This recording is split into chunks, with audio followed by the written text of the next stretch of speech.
Hello everyone, it's video blog time. April is now over. Two projects that I've been working on, one of them now complete. You can watch the video for Beauty Lotto, Stud and Diamond version here on YouTube, or you can just hear the audio file as well. You can stream the song. Um, yeah, I want to thank Mikey J and Estevan Guzman for helping me bring this to life. They recorded the song with me and also took part in the music video. So I want to talk a little bit about this video and just this whole project, just briefly. Um, there was many reasons why I wanted to do this. One, if you've been following my video blogs, you'll know that I've been talking about playing live with a full band for all the video blogs. I wanted to do this to one, throw it out there in terms of how the songs are going to sound live. If you're familiar with Beauty Lotto in its original version, you'll know that it sounds, pretty much the same. Just there's more instruments, there's keyboards, there's slightly more of a pop version. But the way we play the songs live at the three-piece, guitar, bass, and drums, obviously, we're going to have to figure out how to play some of these songs live. Beauty Lotto is one of them. So I thought it'd be a good idea to kind of show what these songs are going to sound like at the three-piece in the near future when we play live. And so I thought re-recording at least just one song would be a cool idea. So Mikey recorded the guitar, Esteban recorded the drums, and I did the bass and vocals, and there you have it. We did the video. So now when we play live, you'll kind of know what to expect, Of course, the original version will always be available as well. I don't plan on really doing too many re-recordings of old songs. I don't. That's not something that I've ever really had on my mind. The recordings are what they are. But in this case, I thought I'd make an exception, and I think it does a lot of things with one release. Like, it covers a lot. One, you get to see the full band that I've been talking about. Two, you get to hear what it's going to sound like when you hear it live. Three, it's also a good tool to help get booked as well. When you want to get booked at a venue, they usually, or a promoter, they usually want to see something. So now I have that as well. So yeah, head on over to music videos or music, and you can either stream the song or check out the music video. Project number 2 is still going strong. I'm about a little bit more than halfway done with that project, and I'll keep you in tune with that as well. Anyways, subject today, that's basically what I did in the last 2 weeks. So other than that, here we are in May, and yeah, I'm working on the second project, and now I'm working on starting to get booked to play with a full band on shows, and maybe a couple acoustic shows down the road as well. Yeah, the subject today, and I'll keep it brief, is being organized. Now that, it doesn't matter if you're a musician or a comedian or entertainer, a teacher, it really doesn't matter. Being organized is something that I can't think of many instances or job settings where being organized is actually not a good thing. So for the most part, it's a great thing. I'm learning how to be organized. It's been a part of my project for quite a while. I think in 2009, when I started going by the name Chris Sky, that's when I really started understanding that it should be an organized thing, like having a music career. You should know all the facets and all the little things that go on in your own career, whatever it may be for you. I think organization, knowing what's going on, and knowing how to present yourself is a very important thing. And at that point, I had written a lot of songs. You can check out the video blog Chris Guy Timeline so I thought I don't have to talk too much about myself in this video blog, but I'll refer to a couple things that I mentioned in that video blog. One of them is that in 2006, 2008, that period, I wrote a lot of songs that were basically me trying to find my sound. And it was unorganized. It was, some songs sounded like this, some songs sounded like that. So I never really released anything from that period. There is one album from 2005 that called Mixed Up in Hollywood. That's the earliest stuff that I released as a solo artist. It's Mixed Up in Hollywood. But after that, 2006, 2008, kind of just, with experimenting with different sounds. It wasn't until late 2008, 2009 until I really started saying, okay, I'm going to go by the name Chris Sky, and this is the sound for now at least, and I went from there. So I started realizing that like I need to be organized. I had that first album from '05. Now I'm doing this. Now I'm doing that. Social networking was starting. Getting huge already. Facebook was around, and okay. So let's first level of being organized. Who are you, right? Um, what's your name? Do you have a picture? Are you into that sort of thing? Maybe you're a band who likes artwork more. Well, then, use the artwork. All these social networks around in 2017, they usually all have banners. They have, profile photos. Are you making the most of them? And if you're not, I mean, at least make sure that people know who you are. They know what the picture you tend to use. Or, if you change it, make sure the other social networks also get that change as well. You don't have to. I just think it really helps with being recognizable.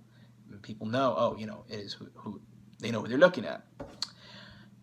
So you may want a banner, and you may want your profile photo to match somewhat on all these different settings. That's one way of being organized. Another way is your bio. Who are you? In my case, I'm Chris Sky. I'm a pop rock artist, and then I'll say a little bit of something about myself that has nothing to do with music. Just to keep it fresh and not so boring.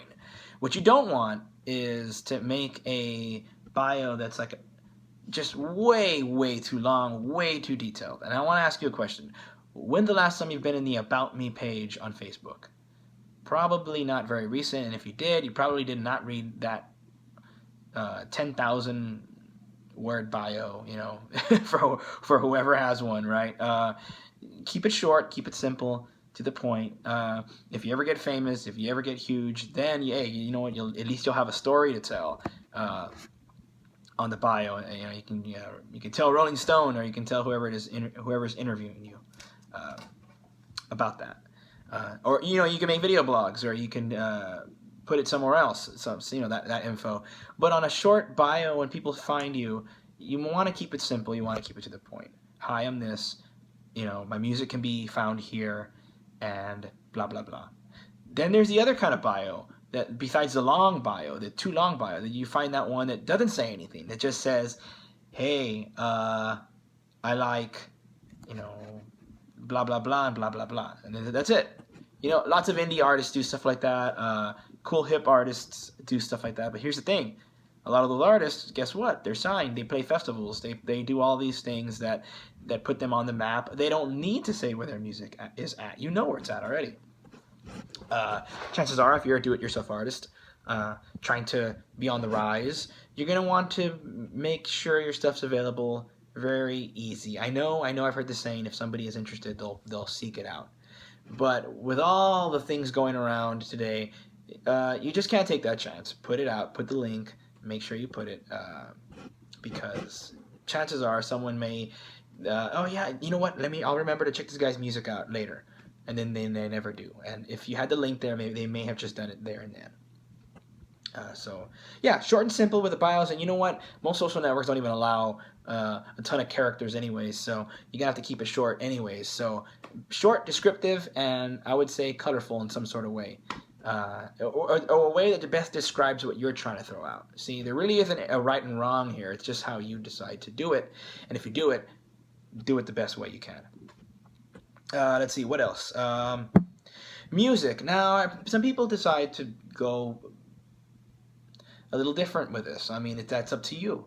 And by the way, I know I'm like 9 minutes into this video blog, but I just want to mention that I am shooting this out in a way that's directed for music artists that are in the do-it-yourself world, but in the end, that doesn't just fall on music; it also falls into entertainment. If you're struggling and you want to just get your product out there in the best way you can, then this will relate, okay? But I speak the language of being a do-it-yourself artist, the best, in my opinion. So that's why I'm saying music stuff. I'm pretty sure you put that together already yourself. So anyways, moving on. Where was I? Oh yeah, music. You may not have a recording yet. You may not have demos yet. Maybe you do. Maybe you have full 2-3 albums already done. So It just depends what timeline you're on, how you decide to go about it. But bands that don't have a recording yet and do want to have some sort of organized way of showing who you are, that's totally cool. We live in a time now that there is no real right and wrong. It's just do it. Just do it and do it consistently. Uh, if you don't have the money to go to the studio, I'll tell you what.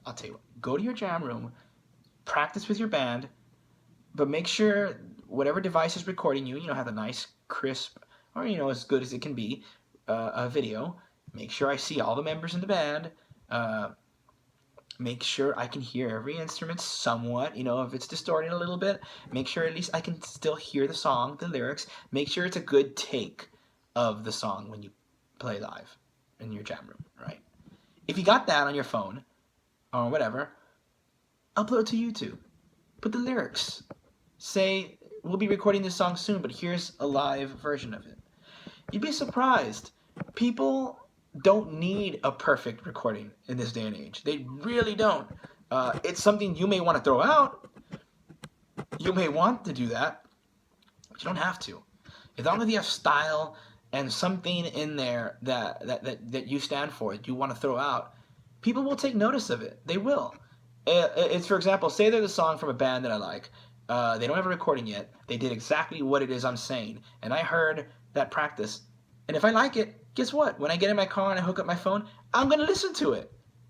Like it's a studio recording. I just am. It's just how I am. I know other people are like that as well. I always kind of think of it this way. If a movie wants to feature a song from, say, let's just say Chubby Checker, right? Do the Twist. It's an old recording. They don't always get a re-recording. They don't always make a new artist re-record it. Sometimes they throw in the original. And there's only so much they can do with a recording of Do the Twist. It's an old recording, and they put it in. And guess what? People in the seats don't blink an eye. It's a great song. It's just how it is. That's how it. We know it. We know the reality is it's an old recording. That simple. It's a great song. Well, think about it like that, right? Okay, so you don't have recordings. Go in your jam room, do a good recording of the song, and if you have 5 songs, well, then do it 5 times. And guess what? Let that be your recording for a while until you get the better recordings, and then you throw that out. You don't have to do it that way. You may want to wait for the great recordings. It's up to you. But when you get those great recordings, make sure you do something with them, and make sure that your fans or your people that like your music know where they can find them. That's all it is. Is there artwork to your new album? Well, then show it off on Facebook, show it off on Instagram, show it off on Twitter, and then put it in a category where you have an album on Facebook that says album artwork. People can see it. It's how you control how you want to be seen to the people that like your product, your music, your whatever it is you're doing. But just try hard to make it organized. It won't hurt. I actually kind of enjoy it to look into all my social networks and say, it's organized. I like it. You may run your Tumblr different than your Instagram. You may run your Instagram different than your Facebook or your Twitter. That's cool. I think it should be like that. But your core, what it is you mainly do, will be shotgunned out to all the social networks. I got a new album. Well, then that's going to be on all of them.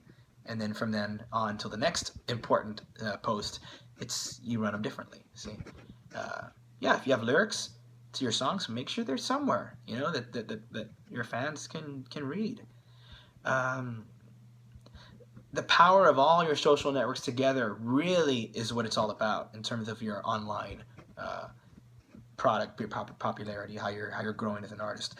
Off the internet, it's a totally different thing. You put your flyers to promote your shows. But I've seen social networks and Facebooks where all it is flyers, no picture of the band, nothing else. You may want to get colorful with that. You may want to throw a live stream of your live show and throw that somewhere on one of your pages to kind of separate all of those flyers that are clumped together and that's all you see on your Facebook. Separate it. Put a photo of the band sitting on a couch waiting to play, or something like that. So anyways, just there's no right or wrong. It's just what's right for you. There may be a wrong way for you, and you want to figure that out and fix it. So anyways, hope that helps. I really enjoy trying to be organized, and every single time I put a new product out, it's you gotta kind of figure out, what am I feeling now? Do I feel like a new color is taking you know, there a new color that I want to show in my project? If there is, I may change my banners. I may change my profile photo. That's just how I am. You know, that kind of fits the new project that I'm trying to push and promote. Maybe that's overkill for you. Maybe you're more simple and you want to do it a little more simple. Just always kind of be the same. That's fine. Just do it and be organized about it.